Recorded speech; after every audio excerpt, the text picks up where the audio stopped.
That's it, we're starting.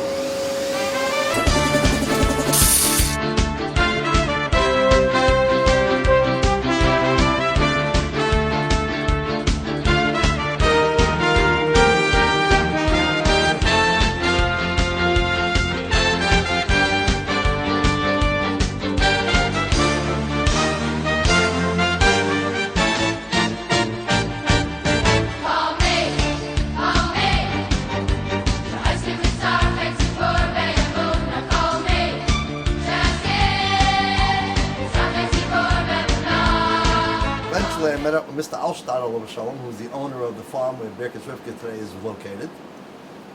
He had an empty chicken coop that he wasn't using, and he invited me to come, take over the room, and make a carpentry shop so that I could have parnasa.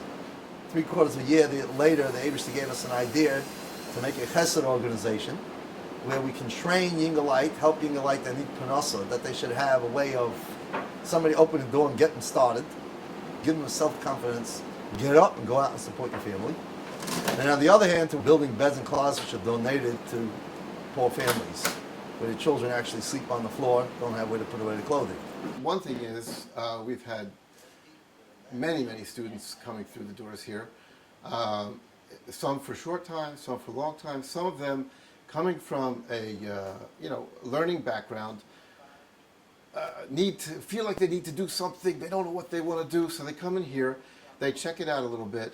They get inspired. They find this is great, learning, working. When I was a kid already, my father taught me a little bit how to use my hands. Maishi, who also works here, who is Yitzchak's nephew, was chavrusis with me. So he hooked me up with here. I always had, I guess, a connection to Birkas Rivka. If you're struggling financially, it's very hard to put your full into the learning.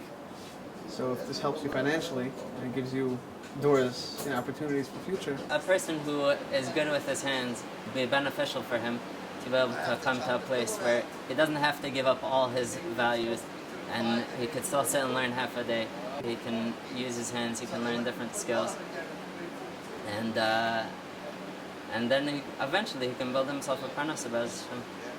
Over the years, we've had over 500 students that have gone through the shop that either continue to work in the carpentry field or go on to other fields. Taken a lot of the skills that I learned from him and from those in the shop as well, and incorporated that into the other things that I do. Building cabinetry, building stuff that doesn't fall apart, using proper materials, learning how to use machinery properly. Anything that I've done in my repair work, I incorporate right here in the original building of our properties. Children are going to jump on beds. And since they're going to jump on beds, it's got to be strong enough to take that jumping. Give them a product that's going to last. So a lot of the chesed that we do is in the work itself, making sure that we do what we do with integrity and with quality and with neshama. Fellows here at Birkas Rivka are all type of guys who are serious people, who are interested in helping themselves, remaining a Ben Torah, an Oved Hashem, and the atmosphere is geared to that. We offer siyumim, the guy finishes a masechta, we'll make a siyum, we'll invite down different rabbonim to speak, so that people can be machazik. So therefore, when you have a siyum of Torah, you understand that Rabbi Ketei and everybody in Birkas Rivka has their focus and their priorities in the right place. The hashkafas of the shop is what's given them the capability, the self-confidence to get up and go out and support their families. I never envisioned my family and myself living below the poverty line without even having a bed for my children to sleep in.